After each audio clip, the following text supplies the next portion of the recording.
তো বন্ধুরা, মাসির অপেক্ষায় এদিক থেকে ওদিক সেদিক করতে করতে দেখি না মাসি চলে এলো বড় একটা বক্স নিয়ে। কি আছে এত বড় আর এত ভারী একটা বক্সে, ওপরে আবার নামও লেখা।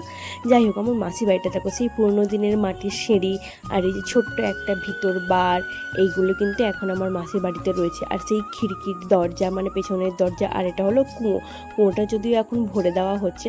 তারপরে মাঝে সন্ধে হতেই একটু বক্সটা খুললো, এই দেখো বক্সের মধ্যে কি দেখেছো? বিভিন্ন ধরনের, মানে নানা রকম সামুদ্রিক মাছ। কত রকম যে সামুদ্রিক মাছ, আমি তো তার নামও জানি না। আমি কেন, মাসিও তার নাম জানে না। কিছু মাছ আছে এলোমেলো, বিভিন্ন ধরনের সামুদ্রিক মাছ, ছোট থেকে বড়, যেমন শাখি, পার্শে, খয়েরি, ছোট্ট ছোট্ট ইলিশ, আরও হাজারো নানা রকম মাছ। আসলে আমার মেশোর রয়েছে মাছ ব্যবসা, আর সেই বিভিন্ন আড়তে আড়তে মাছ যায়। আর এরকমভাবে মাসিকেও এক এক পেটি মাছ বাড়িতে দেয়, মাসি সেগুলো বাড়িতে বিক্রি করে। পরের দিন সকালে আমি বাড়ি আসবো, আর এখানে দেখো সবাই মাছ কিনতে এসে